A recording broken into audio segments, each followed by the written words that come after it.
अजीज दोस्तों, अस्सलाम वालेकुम, नमस्ते, सत श्री अकाल, गुड आफ्टरनून।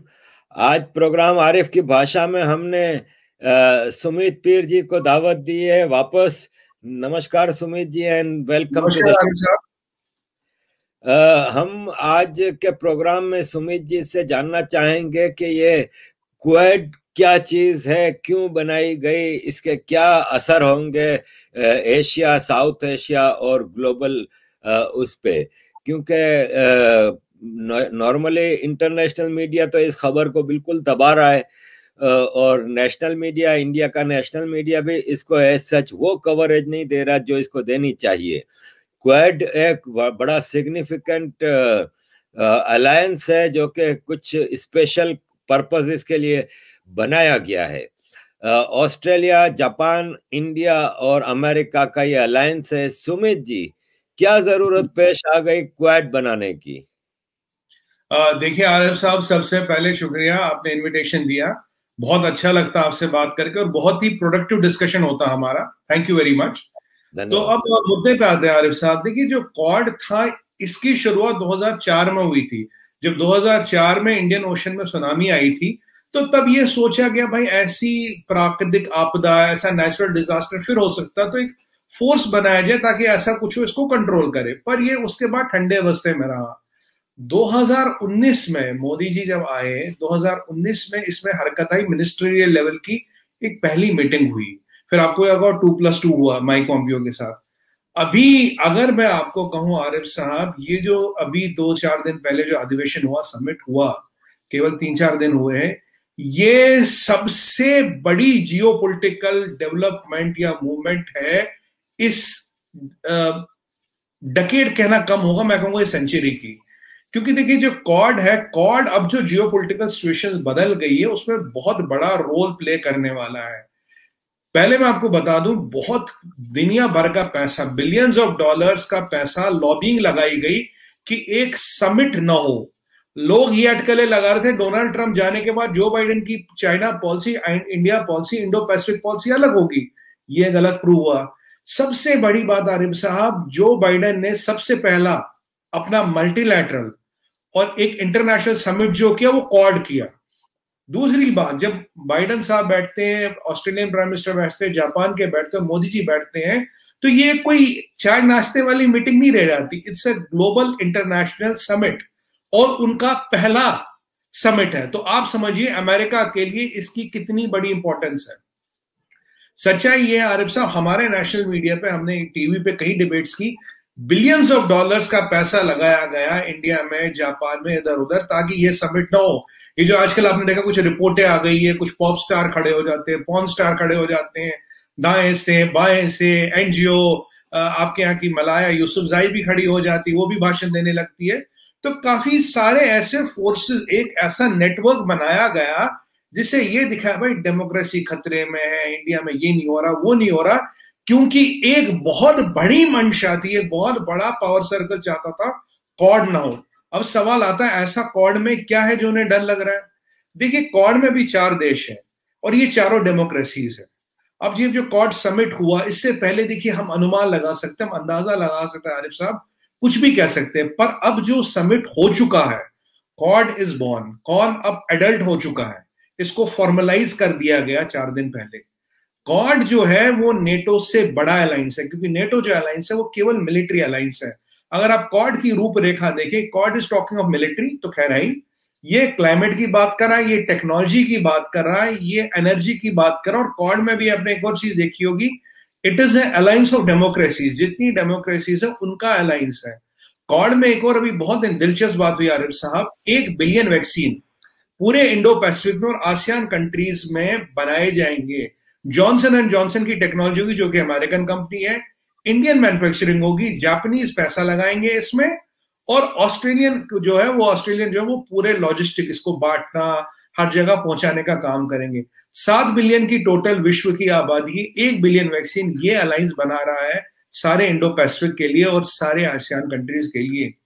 तो ये जो अलायंस बना, इसमें कहीं सारे डायमेंशन आ गए, क्योंकि नेटो भी कहीं ना कहीं जाके मिलिट्री पर रुक जाता, उसके आगे उसमें इकोनॉमिक, कल्चरल, वैक्सीन, ऐसी चीजें कोई नहीं है नेटो में। एक और बहुत दिलचस्प बात बोलूंगा आपको, इसमें एक जो वर्किंग ग्रुप बनाए गए, 3 वर्किंग ग्रुप बनाए गए। एक वर्किंग ग्रुप का केवल ऑब्जेक्टिव ये था फ्यूचरिस्टिक टेक्नोलॉजी पे काम करने से। फ्यूचरिस्टिक टेक्नोलॉजी में आता है 5G और AI। जब दूसरा अधिवेशन होगा जो इस साल के एंड में या अगले साल के बिगिनिंग में होगा, उस तक उनको रिपोर्ट देनी है कि भाई आपने क्या किया। देखिए अब जो इन कंट्रीज को, जो आसियान कंट्रीज है, जो इंडो पैसिफिक की कंट्रीज हैं, इनका वैक्सीन इंडिया से आ रहा। मेरे को 99% में आपको श्योर कह रहा हूं, जो 5G और AI की नई टेक्नोलॉजी है वो भी क्वाड कंट्री से आ रही। मिलिट्री का तो मतलब अलाइनमेंट है ही है। पीछे एक बहुत बड़ी मालाबार एक्सरसाइज हुई थी नवंबर में, ये अपने जो जिसमें यूएस भी था, इंडिया भी था, इन सब कंट्रियों ने मिलकर एक बहुत बड़ी एक्सरसाइज की थी। इसके अलावा एक और बहुत इंपॉर्टेंट चीज है, इसमें 4 स्टेटमेंट आए, ये आप गौर कीजिएगा। ऑस्ट्रेलियन प्रधानमंत्री जी कहते हैं न्यू डॉन। इंडियन प्रधानमंत्री जी श्री मोदी जी कहते हैं कि पीस एंड स्टेबिलिटी के लिए एक पिलर है। जो बाइडेन साहब कहते हैं free navigation in Indo Pacific according to international rules. जो चाइना का वर्चस्व बढ़ रहा था इस एरिया में, उसको रोकने के लिए ये सबसे पावरफुल अलायंस है। अगर आप देखेंगे चाइनीज मीडिया में हड़कंप मच गया। आरिफ साहब, ग्लोबल टाइम, जिसे मैं खुद ग्लोबल टाइम्स कहता हूँ, ग्लोबल यानी कि जो हिटलर का प्रोपेगेंडा मिनिस्टर था, जिसने ये बोला था अगर आपको झूठ बोलना उसको 10 बार इतना बोलिए, बोलते रहे तब तक लोग उसको सच ना माने। ग्लोबल टाइम्स कहता जी हमारे rare earth metals will be affected, semiconductor industry will be affected, हर चीज हमारी विल बी इफेक्टेड। पहले तो वो ये कह रहे थे ये अलायंस तो चलेगा नहीं, पहले कह रहे थे एक पॉलिटिकल सर्कल बना, मल्टीलैटरलिज्म की बात करते कुछ नहीं। पर जैसे ही ये अलायंस हुआ आरिफ साहब, अगर आप ग्लोबल टाइम्स देखिए 8 से 10 आर्टिकल निकले हैं। अब ग्लोबल टाइम्स क्या, ग्लोबल टाइम्स तो चाइनीज गवर्नमेंट का माउथ पीस है। जो ग्लोबल टाइम्स आपको हड़कंप दिख रही है ना, जो उनमें डर दिख रहा है, वो चाइना के डर को दर्शाता है, क्योंकि ये अलायंस आपका वर्चस्व खत्म कर देगी। इसमें बहुत बड़ी नेवी शामिल हो रही है, यूएस की नेवी, इंडिया की नेवी, ऑस्ट्रेलियन नेवी और जापान के बाद भी ठीक ठाक नेवी है। अगर ये 4 नेवियां मिल जाए तो चाइना साउथ चाइना सी से बाहर भी नहीं निकल सकता, उनकी एक बोट बाहर नहीं निकल सकती। उसके अलावा इकोनॉमिक लेवल पे कॉपरेशन हो रहा है, हर लेवल पे कॉपरेशन हो रहा है। और एक बड़ी दिलचस्प घटना और घटी है, जैसे क्वाड का हुआ उसके बाद यूजुअली क्या होता है ना, हमारे बात हो जाती, चीजें ठंडे मस्ते में पड़ जाती है जी, डीप फ्रीजर में पड़ जाती है। पर हुआ क्या, यूएस सेक्रेटरी ऑफ स्टेट जा रहे जी Japan, US secretary of defence जा रहे जापान, उसके बाद वो दोनों जा रहे हैं साउथ कोरिया। साउथ कोरिया इसमें आने में अग्रसर हो रहा है कि भाई मेरे को भी ले लो, 2+2 जो पहले इंडिया के साथ हुआ वो साउथ कोरिया के साथ हो रहा है। उसके बाद आपने आज देखा होगा जो बोरिस जॉनसन साहब है, वो फटाफट न्यू दिल्ली का उन्होंने टूर अनाउंस कर दिया जी, मैं भी आना। वो भी कहते हैं टिल्ट इन पॉलिसी, वर्ड बता रहा हूं साहब, tilt in policy Indo Pacific, यानी कि टिल्ट इन पैसिफिक पॉलिसी या इंडो पैसिफिक की बात करें तो क्वाड की बात हो रही है। यहाँ डेनमार्क वाले आना चाह रहे हैं, फिनलैंड वालों के साथ कल समिट हो रहा है, क्योंकि ये क्वाड के जो अभी 4 कोर मेंबर हैं, उन्होंने क्लियरली बोला है अलायंस ऑफ डेमोक्रेसीज। इसके अलावा 2 इंपॉर्टेंट बयान आए, एक आया US secretary of state mister Anthony Blinken का, वो कहते हैं the threat perception of China is real. ये रियल है, ये कोई परसेप्शन नहीं। और चारों जो इसमें पार्टनर्स है अभी, they agree to it. Point number 2, दूसरा स्टेटमेंट यूएस से ये बहुत जरूरी आता है कि we will counter China with the collective force of our allies.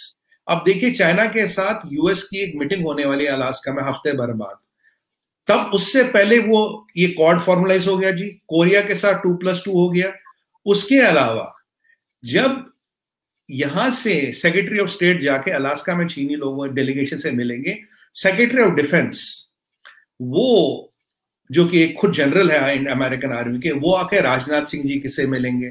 तो जहां आप चाइना से बात कर रहे हो अलास्का में, आपका secretary of defence is in India talking to Indian defence minister. उसके पहले यो फॉर्मुलाइज क्वाड आपने साउथ कोरिया को एंगेज कर दिया, यूके वाले आ रहे हैं, इंडिया वालों को एंगेज कर दिया। तो ये जो चाइना का दबदबा है, जो चाइना को एक रोकने की कोशिश है या उसको एक बॉक्स में डालने की कोशिश है, ये अब फॉर्मल हो गई है। और आप देखिए आरिफ साहब, वक्त की बात है, इसमें लाइन लग जाएगी डेमोक्रेसीज की जुड़ने की, क्योंकि ये अलायंस डेमोक्रेसीज का है, ये अलायंस डेमोक्रेसी को बचाने का है।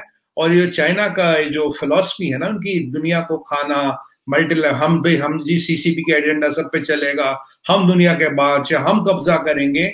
आप देखिए चाइना बिल्कुल चरमरा गया है। वैक्सीन आरिफ साहब चाइना में नहीं बन रही है, वैक्सीन बन रही है इंडिया में। ये है क्वाड का वर्चस्व, ये है क्वाड का फायदा।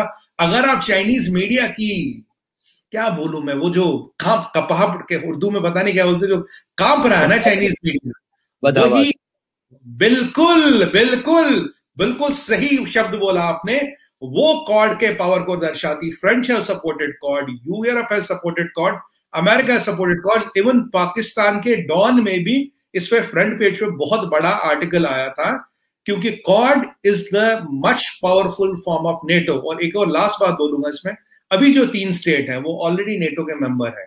कॉर्ड का सारा फलक्रम जो है, जो बैलेंस है, जो कॉर्ड की एग्जिस्टेंस है, वो केवल इंडिया से है। अगर इंडिया को आप कॉर्ड से निकालते हैं हाइपोथेटिकली, तो Quad doesn't exist. The fulcrum of Quad is on India. India makes Quad possible and India is the most potential power in this region, जिसके कारण कॉर्ड चलेगा और कॉर्ड अपना काम कर पाएगा। ये है कॉर्ड की इंपॉर्टेंस। आज 4 दिन पहले फ्राइडे के दिन बहुत बड़ी हिस्ट्री लिखी गई। नेटो जब जैसे उसका संगठन हुआ था, उससे बड़ी जियोपॉलिटिकल घटना ये है। 4 days back, a new chapter in the world history is made. Arif साहब। सुमित भाई, आपने जिक्र किया मलाबार एक्सरसाइज का, कि नवंबर में जो 4 देशों की नेवी ने जो एक्सरसाइज की थी, तो हमें इस रीजन में कोई जंग तो नजर आती नहीं, तो क्या जरूरत पेश आ गई इस एक्सरसाइज की? ये किसी को धमकी देना था, किसी को डराना था? क्योंकि इस रीजन की सबसे बड़ी डेमोक्रेसी तो पाकिस्तान है, तो क्या पाकिस्तान को डराया जा रहा है, या दूसरी बड़ी डेमोक्रेसी चाइना है, तो चाइना को डराया जा रहा है? क्या वजह थी एक्सरसाइज की? देखिए, बहुत माकूल सवाल पूछा आपने, और आपका जो सवाल पूछने का अंदाज है वो तो खैर आपका यूनिक है, वो आपका पेटेंट है। देखिए, पाकिस्तान की जहां तक बात है, अब पाकिस्तान तो भाई, पाकिस्तान के जनरल पाकिस्तानियों से डरे और पाकिस्तान के वहां अपने जनरल से डरे। उन्हें जब तक वहां जनरल बैठे ना टोपी वाले, उन्हें और किसी से डरने की जरूरत नहीं। उनका सबसे बड़े दुश्मन तो उनकी अपनी आदमी है।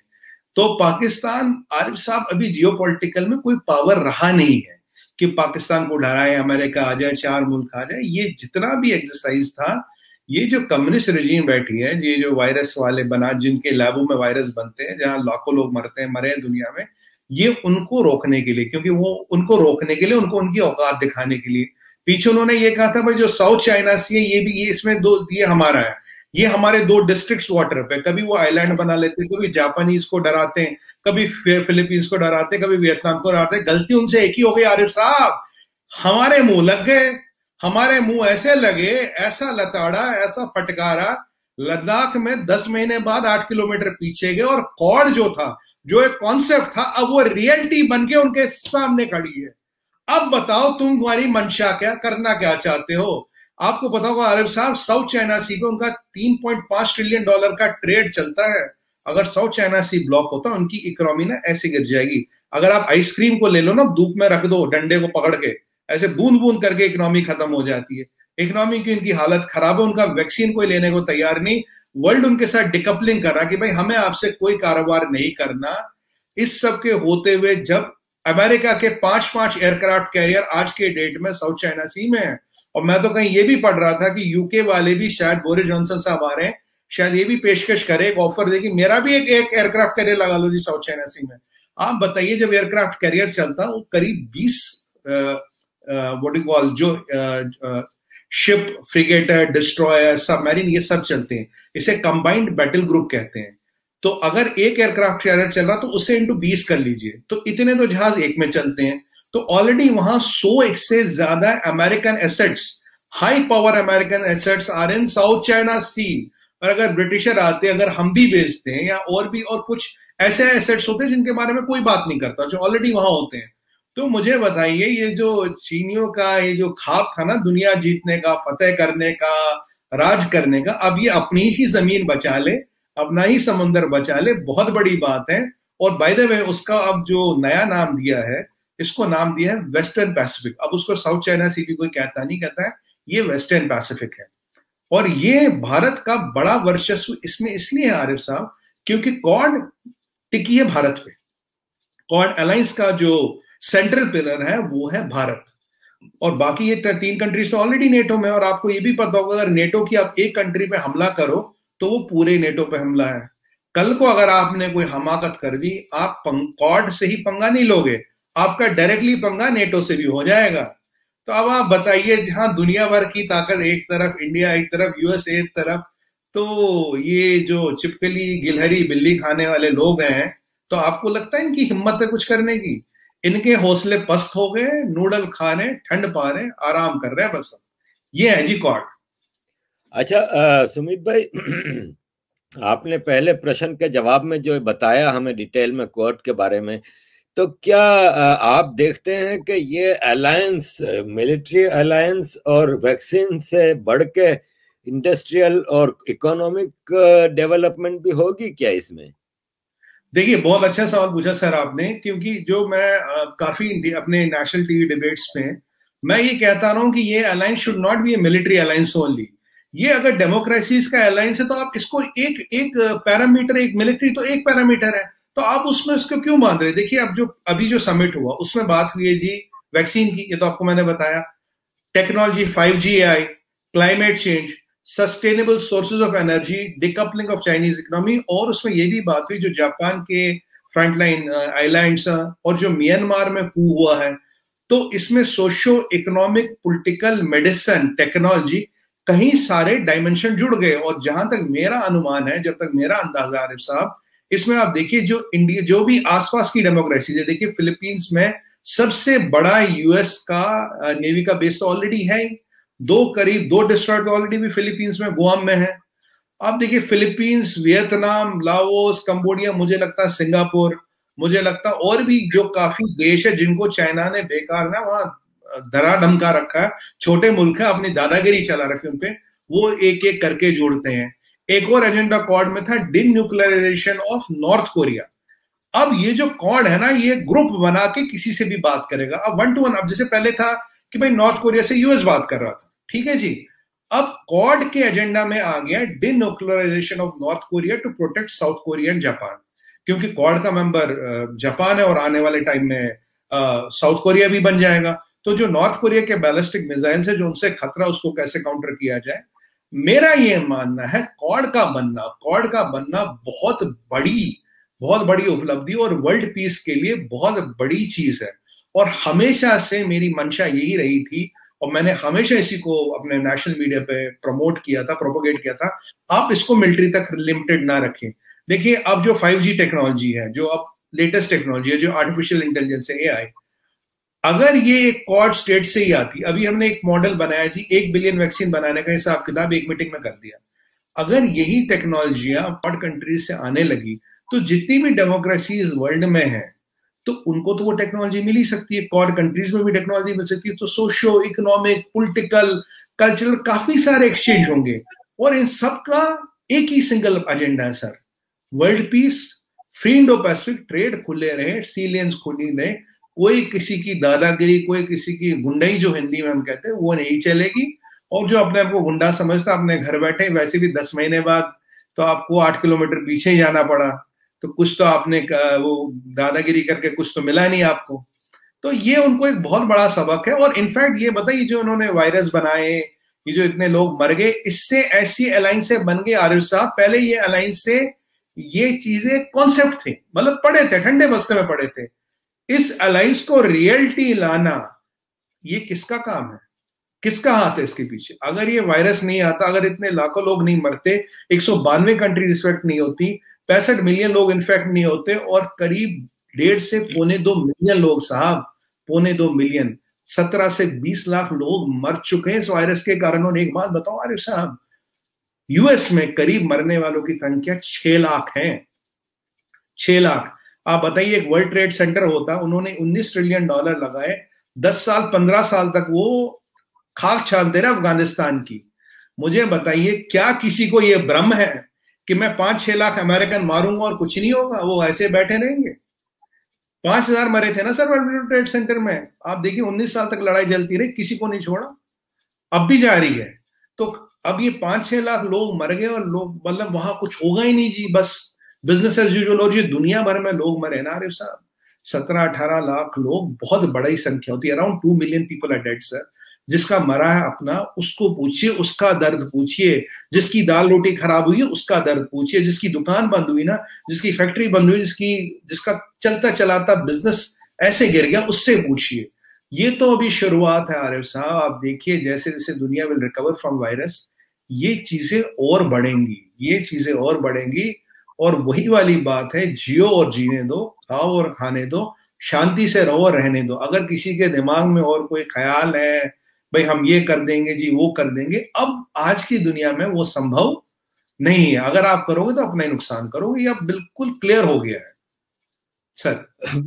सुमित जी, आप जिस हिसाब से कह रहे हैं कि ये जो वायरस है ये इंटेंशनल था और इसका मकसद अपनी बदमाशी दिखानी थी, तो क्या आप समझते हैं कि ये जो क्वाड और जनरली जो वर्ल्ड पावर्स हैं, यूरोप, अमेरिका वगैरह, सब इस कंक्लूजन पे पहुंच चुके हैं कि ये एक इंटेंशनल मिस्टेक थी रादर देन एक एक्सीडेंट था?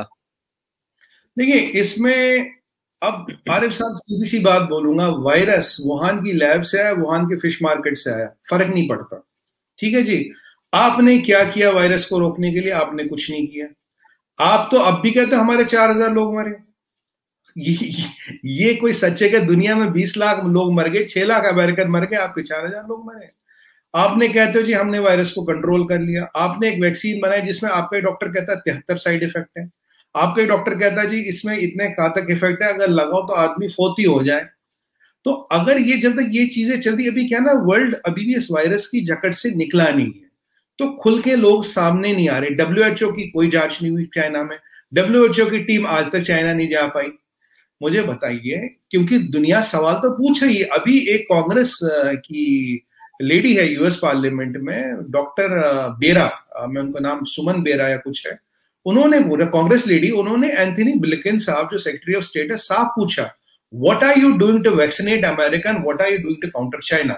ये अमेरिका के पार्लियामेंट में उनकी Congress women direct secretary of state से सवाल कर रही, मैं नहीं कर रहा, कि भाई आप क्या कर रहे हैं इसको करने के लिए। तो उन्होंने बोला देखो जी अभी हमारी प्रायोरिटी वैक्सीनेशन, और हम चाहते हैं कि जो हमारे अलाइज हैं जब तक वो वैक्सीनेट नहीं होगी उनका मैन पावर हमारे लिए प्रोडक्टिव यूज नहीं होगा, इसलिए उनको वैक्सीनेट करना किसी भी हालत में जरूरी है। वैसे भी अमेरिकन मीडिया में आरिफ साहब आज के डेट में खबरों पे खबरें भरी है, how is India helping world to get liberated from Covid, Covid से कैसे बचा रहा है इंडिया। फ्री में वैक्सीन नहीं देना भाई साहब, 30% वैक्सीन फीस में फ्री में दिए, 70 कंट्रियों में वैक्सीन देना। अगर कोई और होता ना, ट्रिलियंस ऑफ डॉलर कमाने का मौका था। मैं नाम नहीं लूंगा, एक कंपनी ने तो ये बोल दिया अर्जेंटीना को कि आप अपने नेशनल एसेट गिरवी रखो तो हम वैक्सीन देंगे। हमने तो पैसे नहीं मांगे, हमने तो हिंदू मुस्लिम का फर्क नहीं किया, यहूदी हो, ज्यू हो, शिया हो, कुछ भी हो, हमने तो हर एक को वैक्सीन दी है। किसको रोका हमने? बताइए, पाकिस्तान को वैक्सीन नहीं दी? गावी अलायंस के अंडर पाकिस्तान को भी वैक्सीन दी, 45 मिलियन डोज वैक्सीन दी है, मतलब 45 लाख वैक्सीन दी है, 45 मिलियन डोज करीब, या 4.5 मिलियन डोज में याद नहीं आ रहा, 45 लाख वैक्सीन दी है। आप बताइए कौन देगा? कौन देगा जी ऐसे? मतलब आप हमारे यहाँ टेररिस्ट भेजो, आतंकवादी भेजो, हमने तब भी आपके यहाँ वैक्सीन दी, क्योंकि ये सनातन कहता है, ये सनातन कहता सर्वे संतु निरामया वसुदेव कुटुंबकम, ये हमने करके दिखा आरिफ साहब। ये दुनिया को सीखना चाहिए। जिस कंट्री ने, जिस मुल्क ने हमेशा हमारा बुरा किया है, रोज आतंकवादी भेजता, क्लाशनिकोव भेजता, बम बारूद धमाके कराता है, पर जब वक्त आया, क्योंकि वहां का जो नॉर्मल शहरी है ना, जो कॉमन पाकिस्तानी, उसको वैक्सीन की जरूरत है।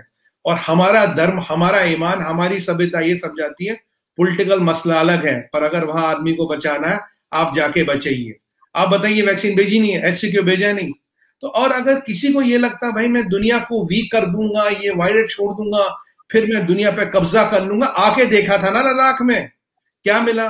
कोविड का पीक था, सोचा भारत तो बिजी होगा, भारत तो भी अपने जो अंदरूनी ताने बाने में लगा, अभी आके एरिया ले लो, 1 इंच भी नहीं ले पाए। 1 इंच क्या ले पाए? अब तो ऐसा अलायंस बन गया, अब तो बस खाब ही रह गया। अरे साहब, जमीन वमीन तो भूल जाइए, खाब आने में भी डर लगा। वैसे भी पाकिस्तान में किसी को खाब आने पर डर लगता है, आप बेहतर जानते हो मेरे से नाम उनका। सुमित भाई, वापस कोर्ट की तरफ जाने से पहले इसी वैक्सीन के हवाले से रिलेटेड एक सवाल जहन में आता है कि पूरी दुनिया जाहिर है इस वक्त वैक्सीन के इंतजार में थी। अब वैक्सीन आ गई है, क्या आप समझते हैं this is the solution to corona virus? क्या हम कोरोना मुक्त हो जाएगी दुनिया अगर वैक्सीनेशन सबको हो गई तो? देखिए, जब तक हम 51% लोगों को वैक्सीनेट ना कर ले, वैक्सीनेशन में तीन तरह का क्लासिफिकेशन है सर, वल्नरेबल, पार्शियली वल्नरेबल और नॉट वल्नरेबल। सबसे पहले जब तक हम ये पहले दो सेक्शन है, अगर इसमें से 51% लोगों को वैक्सीनेट कर पाते हैं तो क्या होता है, ट्रांसमिशन चेन जिसे हम कहते हैं, ट्रांसमिशन चेन ब्रेक होती है। नहीं तो 1 से 2, 2 से 4, 4 से 8 और 8 से 16, 16 से 32 ऐसे करके इस इन्फेक्शन आगे जाता रहता है। अगर हम अच्छे इनको वैक्सीनेट कर ले और जो हमारे हॉटस्पॉट्स है वर्ल्ड में उनको वैक्सीनेट कर ले तो हम इस वायरस से निजात पा सकते हैं। और अगले साल तक जिस जिसको वायरस इंजेक्शन लग जाता तो उनके अपनी बॉडी में भी इम्यूनिटी बन जाती, क्योंकि ये mRNA बेस्ड वायरसेस हैं, mRNA बेस्ड वैक्सीन है जिस जो अपनी बॉडी को, आपकी ही बॉडी को ट्रिगर करता है इम्यूनिटी डेवलप करने के लिए।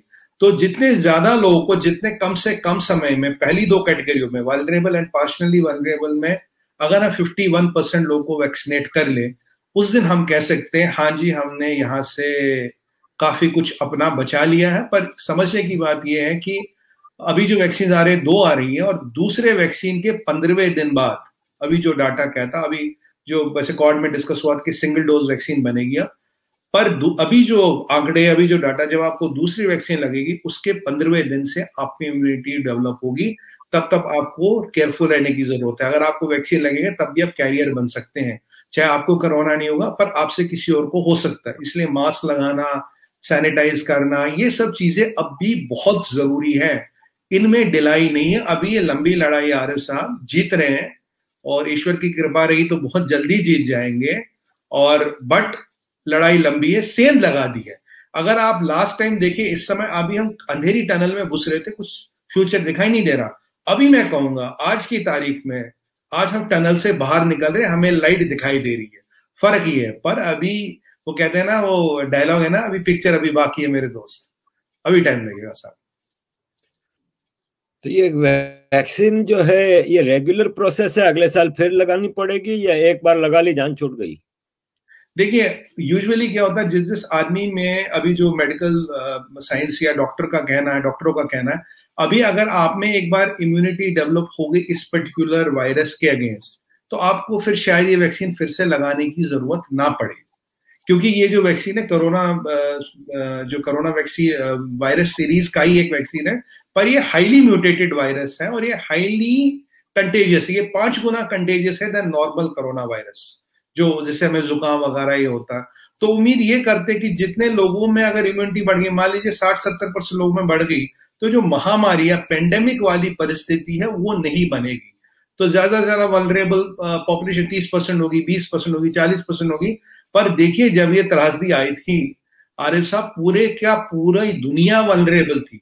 पर अगले साल वो नहीं हुआ, 2-3 साल बाद शायद ही कोई और नॉर्मल बीमारी बन के रह जाएगी, बशर्ते कोई जाके लैब में बैठ के एक नया वायरस ना तैयार कर ले। क्योंकि इस वायरस को की जो इवन जो जिन्होंने एड्स के वायरस पे काम किया, जिन्हें नोबेल प्राइज मिला, मैं उनका नाम मुझे अभी ध्यान नहीं आ रहा है, उन्होंने खुद कहा है कि ये मैन मेड वायरस है, मेरे कहने से कुछ नहीं होता।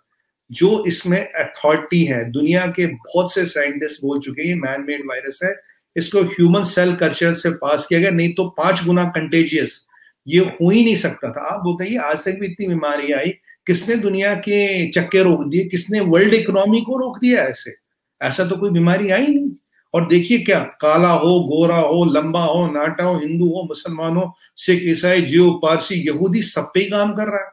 तो ये एक नेचुरल चीज नहीं हो सकती आरिफ साहब, ये एक नेचुरल, क्योंकि हमारा ब्रॉटअप अलग है, हमारी इम्यूनिटी लेवल अलग है, हमारा बिल्ड अलग है, हमारा इवन मैं तो ये बोलूंगा काफी हद तक डीएनए भी अलग है। डीएनए भी हमारा और एक जनरेशन का नहीं मिलता, पर ये सब पे ही काम कर रहा है। ऐसी क्या चीज आ गई? और यूजुअली ये भी कहा जाता है इट्स अ क्लास वायरस, यानी कि अगर ये एनिमल से ह्यूमंस में वायरस आया है, इसको आने में कहीं 100 साल लगते हैं।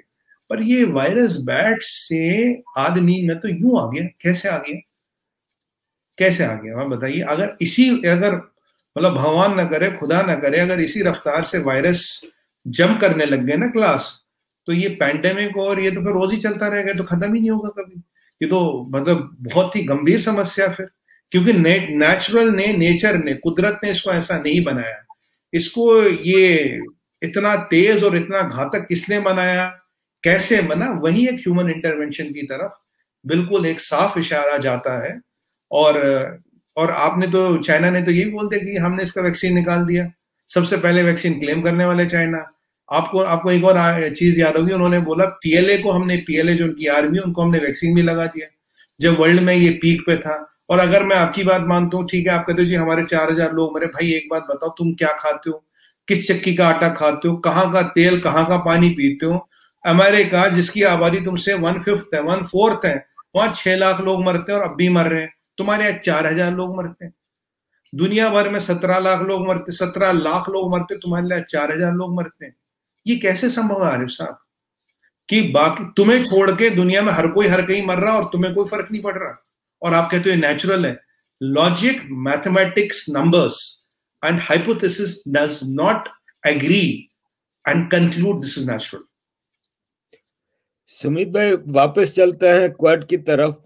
आपने तफसील से हमें क्वाड की मुख्तलिफ चीजें बताई। एक सवाल जहन में उठता है कि आज से 60-70 साल पहले पूरी दुनिया में अबाउट 80% दुनिया जो थी वो यूरोप के कब्जे में थी, इंग्लैंड, फ्रांस, स्पेन।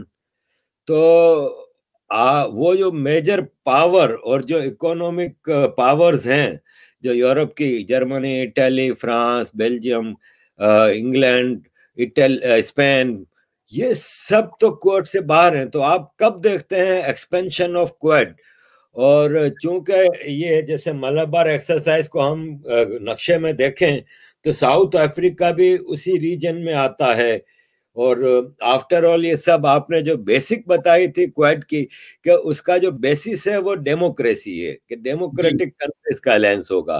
तो ये सब स्ट्रॉन्ग डेमोक्रेसीज हैं, south Africa, Europe, ASEAN countries हैं, जैसे फिलीपीन में आपने कहा कि अमेरिका का सबसे बड़ा नेवल बेस है, सिंगापुर है, ये सब। ये कब ज्वाइन करेंगे क्वाड को? बहुत बढ़िया सवाल पूछा आपने आरिफ साहब। देखिए, जो चाइना ने अपना एक वर्चस्व बनाया था, एक दबदबा बनाया था, एक परसेप्शन बनाया था, भाई वी आर इनविंसिबल, चाइना के सामने कोई खड़ा नहीं हो सकता, इतनी बड़ी आर्मी, इतने जहाज हैं, ये है। पर ये भी तो अभी जानते थे, जंग तो जिगर से जीती जाती है ना साहब। अगर मतलब फौज के नंबरों से जंग जीती जाती तो दुनिया कहीं और होती। आपने देखा अमेरिका का क्या हाल हुआ था वियतनाम में। लास्ट टाइम 43 साल पहले चाइना ने जंग लड़ी थी वियतनाम से, बहुत बुरी तरह से हार के भगाया था वियतनाम ने। इतनी छोटी सी कंट्री है वो। तो अब मैं मुद्दे पे आऊंगा। देखिए, ये जो चाइना ने परसेप्शन बनाया था 60-70 साल से, वी आर इनविंसिबल, हमारे सामने जी किसी की औकात नहीं खड़ा हो जाए। जब हम खड़े हो गए ना साहब, हमने मोदी जी के नेतृत्व में हम खड़े हो गए और दुनिया को दिखाया, तब मैंने बोला था कि हमारा खड़ा होना इसलिए जरूरी है, दुनिया आपके पीछे आएगी, दुनिया आपके पीछे आएगी। इंडिया ने भी कुछ गलतियां की, मैं डायरेक्टली बोलता हूं आपको। हमने 40 साल पुरानी रेजिमों में वेस्ट के नॉन अलाइंड हो गए। आपको याद है नॉन अलाइंड मूवमेंट बनाई थी हमने, 40 साल उसमें घूमते रहे हम। जब तो आज अब की बार इंडिया जब खड़ा हुआ तो तब अमेरिका को भरोसा बढ़ा, नहीं यार, these people mean business. Modi ji कहते नहीं है, करते हैं। मोदी जी का 56 इंच का छाती बोलने की नहीं, करने की, उन्होंने दिखा दिया करके। लद्दाख में नीचे सब अपने नेवी में, आर्मी में, जहां भी जो कुछ कर रहा था, मुझे डिटेल्स नहीं पता, उन्होंने करके दिखा दिया। लद्दाख तो सबको पता है। तो जब ये खड़ा हो तो जापान में भी हिम्मत आ गई। फिर एक छोटा सा मिलिट्री पावर है ऑस्ट्रेलिया, उसमें भी हिम्मत आ गई। अब साउथ कोरिया कह रहा जी मैं भी आ रहा हूं। अब बोरिस जॉनसन साहब इंडिया आ रहे हैं मार्च में, अब वो भी जुड़ना चाहते हैं। उन्होंने भी आज बोल दिया टिल्ट एंड इंडो पैसिफिक की बातें कर रहे हैं। अब ये जैसे जैसे ये एक मतलब बनता रहेगा, इसका एक जमावड़ा बनता रहेगा, तो मुझे उम्मीद है जितनी भी बाकी छोटी मोटी कंट्रीज हैं ये भी आएगी। ये अभी खुल के इसलिए नहीं आ रही क्योंकि इनकी अभी भी काफी इकोनॉमिक डिपेंडेंस चाइना पे है। पर जो चाइना की मंशा, जो चाइना के इरादे हैं दुनिया पे कब्जा करने की, कम्युनिज्म को हर जगह फैलाने की। और आरिफ साहब याद रखिए, वो कहते हैं कम्युनिज्म में वो एक चीज कहते हैं, रिलीजन इज पॉइजन। वो चाइनीज ये भी कहते हैं हम कुरान शरीफ फिर लिखेंगे, और जो बाइबल वहां आती है वो ऑडिटेड आती है, सीसीपी उसको ऑडिट करती है, फिर बाइबल की कॉपी रिलीज होती है। और वहां जो रोमन कैथलिक है उनको, वहां एक चाइनीज पेट्रियोटिक चर्च है, वहां रोमन कैथलिक जो है they are under that church. उन्होंने पीछे पोप के साथ एग्रीमेंट किया था आरिफ साहब कि जो आर्च बिशप और जो पादरी वहां के चर्चों में होंगे वो सीसीपी के मेंबर होंगे, सीसीपी उन्हें अप्रूव करेगी। 1% माइनॉरिटी नहीं है क्रिश्चियन वहां पे चाइना में, ये तो उनका हाल है।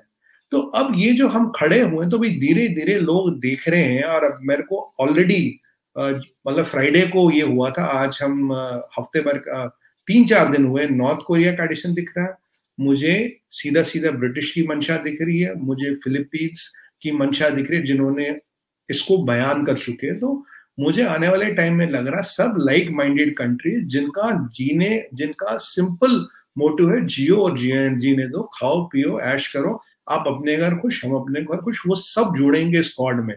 क्योंकि कॉर्ड का ऑब्जेक्टिव किसी की डिस्ट्रक्शन नहीं है, पर जो अपने आप को बादशाह समझ रहा, जो अपने आप को दादा समझ रहा, उसे भैया अपने घर में बैठो वरना अच्छा नहीं होगा। आई थिंक उसको ये मैसेज मिल गई है। और जितनी ज्यादा कंट्रीज कॉर्ड में जुड़ेंगी उतना ही सशक्त ये एक जो फॉर्मेशन है वो बनेगा। डेमोक्रेसीज का जुड़ना इसके लिए अच्छा है।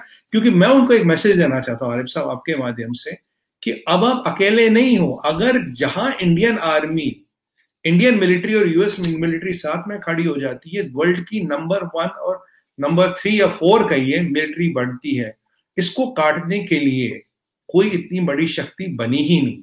आप मुझे बताइए, यूएस नेवी का वर्चस्व बहुत बड़ा है और Indian navy is rated better than NATO. Indian navy का power is rated better than NATO. और जो हमें अपने मोदी जी के अंडर जो हमने अपना मिलिट्री का मॉडर्नाइजेशन करा है और जो स्पेस पे करा है, no we are number 3rd lethal military in the world. Number 1 और नंबर 3 मिल रहे हैं। जापान के पास अच्छी खासी मिलिट्री, ऑस्ट्रेलिया के पास है, और यहाँ इसमें 2-4 कंट्रियां और जुड़ गई, ये इतना बड़ा ब्लॉक बनेगा, आपको इसको तोड़ने की आप सोच भी नहीं सकते।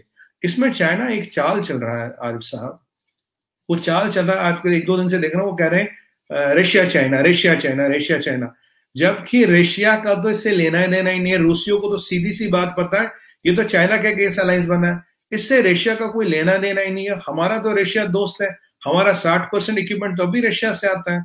अब रशिया की 80% जो जीडीपी है वो ऑयल एक्सपोर्ट्स और वेपन एक्सपोर्ट पर चलती है।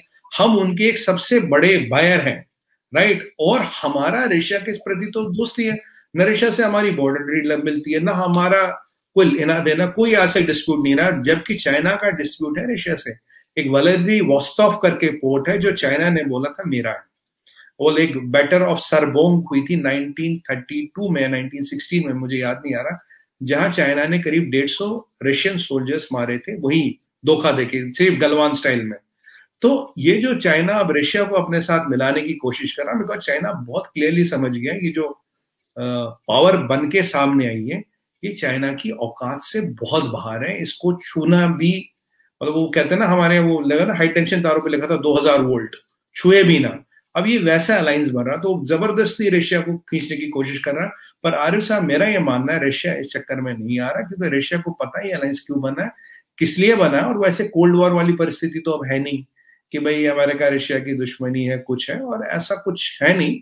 और ये डेमोक्रेसीज का अलायंस है, लाइक माइंडेड पीपल का अलायंस है, peace and free navigation of Indo Pacific, कि जो हमारे रूल है, जो ह्यूमैनिटी के सर्वाइवल के लिए रूल है, जो भी ताना माना हमने इंटरनेशनली एग्री किया है वो चलता रहे। नहीं तो कल आप बोलोगे यार साहब ये हवा तो मेरी है, मैं बोलूंगा भाई ये धूप तो मेरी है, फिर दुनिया ऐसे कैसे चलेगी? नहीं चलेगी ना ऐसे। आप बोलोगे भाई मैं तो तुम्हें पानी दूंगा ही नहीं, मैं तुम्हारा जी सारा, मैंने दरिया अपने सारे समुद्र में मोड़ देने, मैंने तुम्हें पानी नहीं देना। अब ऐसे कैसे चलेगा? दुनिया तो नहीं चल पाएगी ना ऐसे। जिसकी ये थॉट प्रोसेस है उसकी वो मानसिक दुर्बलता है, तो उसको ये समझने की आवश्यकता है कि आप समझिए, सुधरिए और भूल जाइए ये सब, संभव नहीं है सर जी। सुमित जी, आखिरी सवाल की तरफ बढ़ते हैं। आखिरी सवाल मैं एक भारतीय होने की हैसियत से नहीं कर रहा, मैं आपसे ये सवाल कर रहा हूं एडवोकेट ऑफ डेविल की हैसियत से। और आप समझ लें भारत के प्रधानमंत्री हैं या फॉरेन मिनिस्टर हैं या यूएन में एम्बेसडर हैं, आप अपने देश का दिफा कैसे करेंगे? मुझे जरा जवाब दीजिए कि कैनेडियन पार्लियामेंट कहती है कि भारत में एटोक्रेसी है, प्रोटेस्ट की इजाजत नहीं है, फार्मर्स बेचारे सड़क पर रुल रहे हैं, फार्मर्स पे अत्याचार हो रहा है। ब्रिटिश पार्लियामेंट में डिबेट होती है कि भारत की डेमोक्रेसी खत्म हो गई है, वहां पे तो सब खत्म है। दुनिया में जो सेलिब्रिटीज हैं वो रोल मॉडल होते हैं, रियाना हो गई, वो कहते हैं कि भारत में तो अब डेमोक्रेसी नाम की कोई चीज नहीं रही, भारत तो फारिग हो गया है बिल्कुल ही और अपने ही लोगों पर अत्याचार कर रहा है। आपके जो क्लाइमेट वर्कर्स हैं या ह्यूमन राइट्स वर्कर्स हैं, ग्रेटा जैसी अजीम हस्तियां हैं, वो कहती हैं कि भारत बिल्कुल फारिग मुल्क हो गया है। अब आते हैं आपके देश के अंदर, आपके देश के अंदर भी एक सेक्शन ऑफ जर्नलिस्ट हैं, राना अयूब हैं, सबा नकवी हैं, आरफा खानम शेरवानी हैं, आपके बरखा दत्त हैं, राजदीप सरदेसाई हैं, फिर आपके वायर है, एनडीटीवी है, फिर आपके बॉलीवुड है। ये सब चीख चीख के कह रहे हैं कि भारत में माइनॉरिटीज पर अत्याचार हो रहा है, भारत फार्मर्स के साथ अत्याचार कर रहा है, भारत में एक हिंदुत्व एक्सट्रीमिज्म हाई हो गई है। और अब भारत में स्वीडिश इंस्टीट्यूट ने कह दिया, फ्रीडम हाउस ने कह दिया कि इलेक्टोरल ऑटोक्रेसी है। आप डिफेंड करिए जरा अपने देश को। देखिए आरिफ साहब, बहुत बढ़िया सवाल आपने पूछा। मैं डिफेंड करूंगा। देखिए डिफेंड क्या करूंगा, मैं सच बोलूंगा। अब आप इसको जो भी समझिए। एक बात बताइए साहब, हमारे यहाँ 1 बिलियन लोग वोट देते हैं आरिफ साहब। ये 1 बिलियन की जो आबादी है ना, ये अमेरिका, मिडल ईस्ट, यूरोप और आसियान मिलके है। इससे ज्यादा लोग यहाँ वोट देते हैं। हिंदू का 1 वोट, मुसलमान का 1 वोट, सिख का 1 वोट, ईसाई का 1 वोट। कोई स्कीम, कोई पॉलिसी में कोई डिस्क्रिमिनेशन नहीं। By constitution we are a secular country. यहां एक बंदा ऐसा नहीं है जो इलेक्टोरल प्रोसेस पे सवाल उठाता है। आपने 2-3 कंट्रियों का नाम लिया, वहां तो आपको पता ही है इलेक्टोरल प्रोसेस पे कितने सवाल उठते हैं।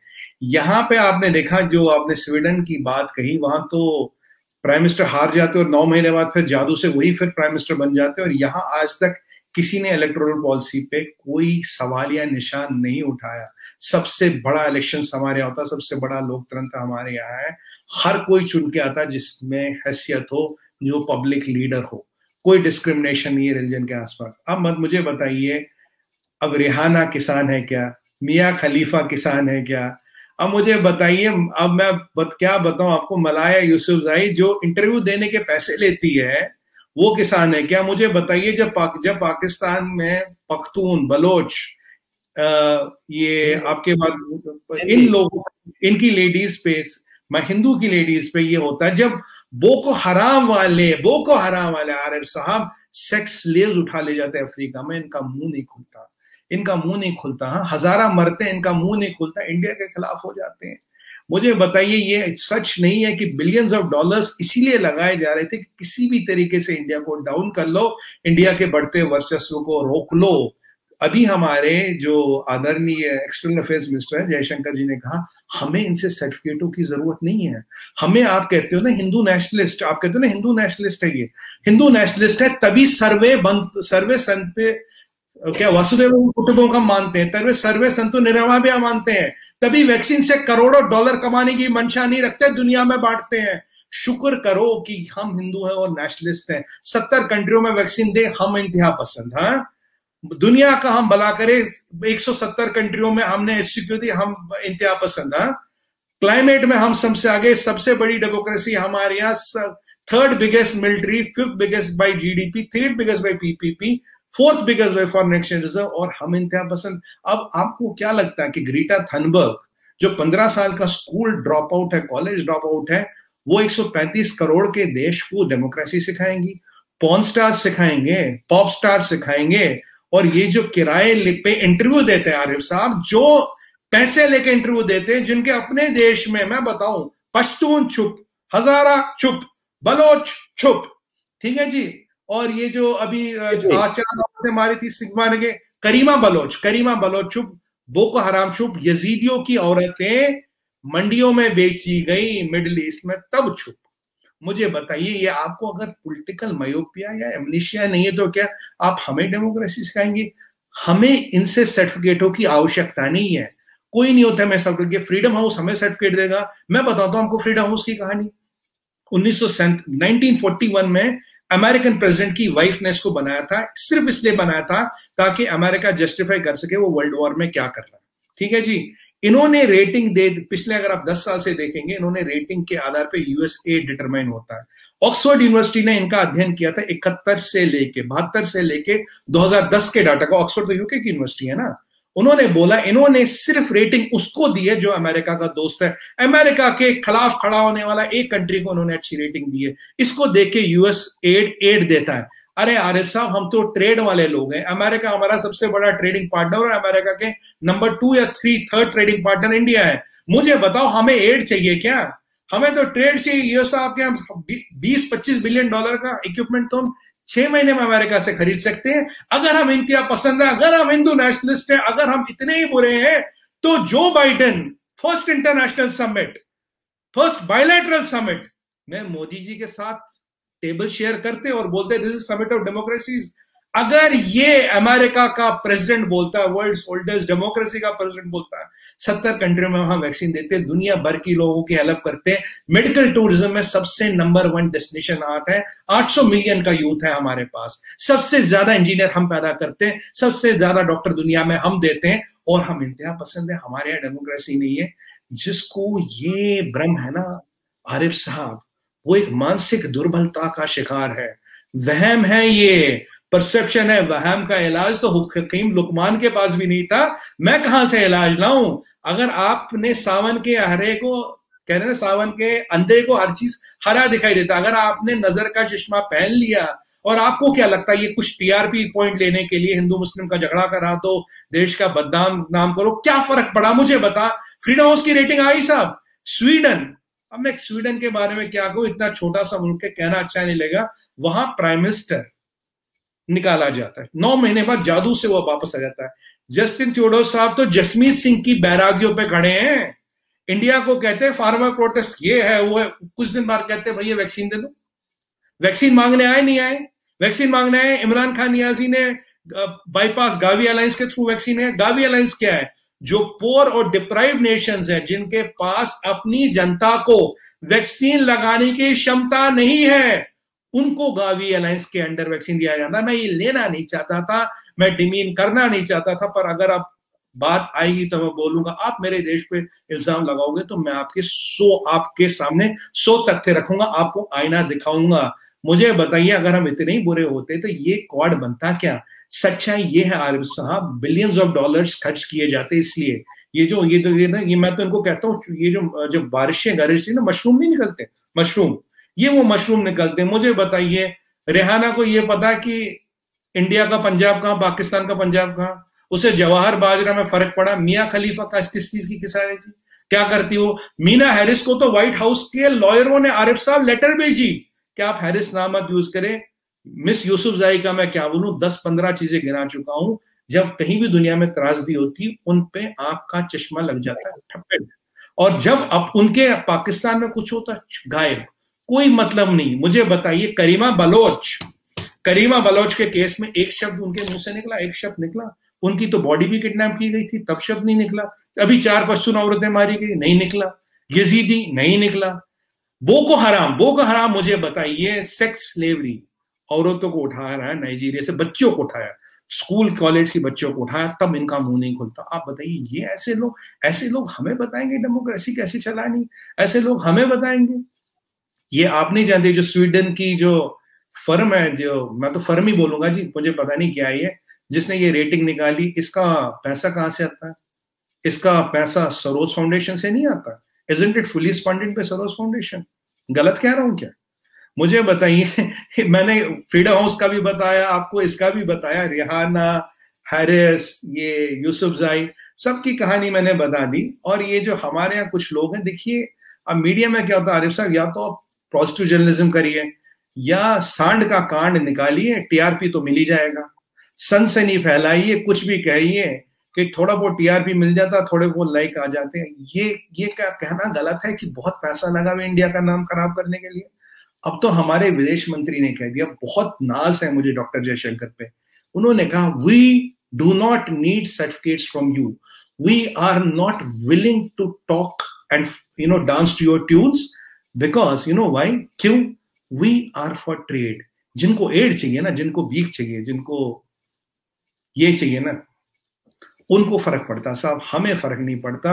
भारत बहुत आगे गया, आज हम सोलर सुपर पावर है, फार्मा सुपर पावर है, आज हम आईटी सुपर पावर है, और आज हम एक और चीज में सुपर पावर है, आज हम वेपन्स में सुपर पावर बन रहे हैं। हमने तो आज मोदी जी ने तो खुलेआम बोल दिया पड़ोसियों को, आप हमसे खरीदो वेपन्स।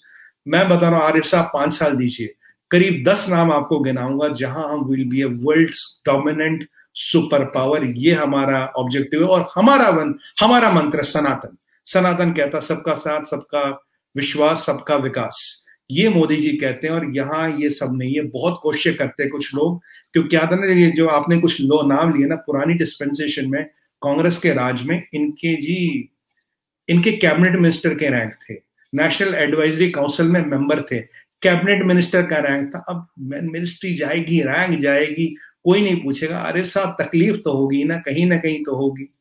तो ये तकलीफें आ रही है, निकल रही है। मुझे बताइए, रिहाना ने अपने बाप पे, आरिफ साहब सुनिएगा, अपने बाप पे केस कर रखा है कि तूने अपनी वेबसाइट पे मेरा नाम कैसे लिख दिया। बट उन्हें पंजाब के किसानों से बहुत सहानुभूति है साहब। अब मियां खलीफा, मतलब क्या बोलूं मैं, दुनिया जानती वो क्या करती है, चलिए छोड़िए उस बात को। अब ऐसे मिस यूसुफजई दुनिया जानती है। तो ये जो ऐसे लोग हैं ना, ये पता क्या करें आरिफ साहब, ये अपने आप को एक्सपोज कर रहे हैं। हम आप भी उनकी बात नहीं करते। अगर ये खुद हमाकत नहीं करते ना, ये बंदर की तरह कलाबाजियां नहीं खाते, हम भी उनकी पोल पट्टी नहीं खोलते। मैं तो उनको ये कहूंगा, जितनी आप ये हमाकतें करोगे, जितने ये कलाबाजियां खाओगे, आपकी पोल पट्टी उतनी ही खुलेगी। नोबेल लॉरिएट हो, बिल्कुल आप पे ईश्वर की कृपा रही है, वुमेन राइट एक्टिविस्ट हो, पर एक बात बताइए, जहां पाकिस्तान में हिंदुओं की आबादी 1% रही, जहां हजारों हिंदू लड़कियों को फोर्सफुली कन्वर्ट किया जा रहा, अभी एक वीडियो आया था, 13 साल की लड़की को 70 लोग घेर के कन्वर्ट कर रहे थे। मिस यूसुफजई आप कहां थे? पॉलिटिकली कन्वीनियंट नहीं था ना, पैसे नहीं मिले तो नहीं बोला आपने। जहां पैसे मिलते, जो पैसे थे तो उसकी बात करते हैं। और हमें ना 135 करोड़ के लोग, जनसंख्या, वर्ल्ड्स लार्जेस्ट डेमोक्रेसी है, 3rd बिगेस्ट मिलिट्री पावर है साहब, हमें आपसे सर्टिफिकेट की कोई आवश्यकता नहीं है। कृपया अपनी सर्टिफिकेट अपने पास रखें। मैं एक सलाह दूंगा, जो सर्टिफिकेट है ना, इसका जहाज बनाइए, कागज के जहाज में, और उड़ाइए, और जिसका जहाज जितना दूर जाए उसकी सर्टिफिकेट उतनी बढ़िया।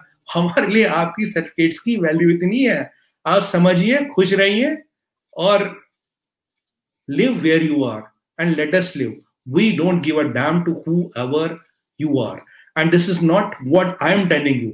This is what the Honorable Foreign Minister of India, Dr. Jaishankar, has told in unequivocal terms. He is direct, explicit, straight, and on the dot. Get it right, get it straight, get it in your head, and get it for good. बहुत जबरदस्त सुमित जी, आपने सबके बारे में बात की, लेकिन एक जगह मैं आपको वो करूंगा कि मियां खलीफा के बारे में प्लीज ना कहें, क्योंकि वो ह्यूमन राइट्स वर्कर है और वो बहुत जबरदस्त ह्यूमन राइट्स सर्व करती है ह्यूमैनिटी का। तो मियां खलीफा लेकिन मैं यहाँ पे एक सब क्वेश्चन निकल आया है, वो ये कि आपके बॉलीवुड के कुछ अदाकार हैं, आमिर खान, नसीरुद्दीन शाह, वो कहते हैं हमें भारत में डर लगता है, अब भारत रहने जैसा नहीं रहा। तो मुझे पाकिस्तान में डर लगता है, पाकिस्तान रहने जैसा नहीं रहा, तो मैं तो पाकिस्तान छोड़ के आ गया। लेकिन वो भारत में रह भी रहे हैं और उनको डर भी लगता है, तो क्या कहेंगे कि वो क्या करें बेचारे, उनके डर को निकाले जरा। देखिए आरिफ साहब, हमारे यहाँ ना कई सारी गैंगे थी पहले। एक थी मोमबत्ती गैंग, एक थी अबाउट वापसी गैंग, एक थी भारत में ढल लगता वो गैंग, एक थी ये कई सारी गैंग, एक थी प्रोटेस्ट गैंग, एक थे आंदोलन जीवी, हमारे तो प्रधानमंत्री जी ने उनका नाम दिया आंदोलन जीवी। एक थे कि जो कहीं भी कोई आंदोलन हो आ जाता है। अब क्या हो गया ना, मुझे बताइए, अगर किसी को भारत में ढल लगता है तो भारत में रहता क्यों है?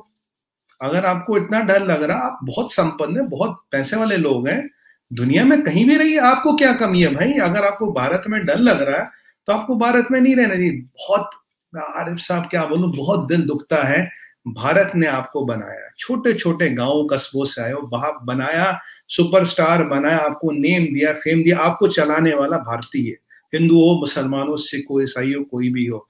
और जब आप एक शिखर पे पहुंच गए, ऊपर वाले की आप पे एक मेहरबानी रहे, आप क्या कह रहे हो कि जिस थाली में खा रहे हो उसी में छेद कर रहे हो, कि भारत सेफ नहीं है।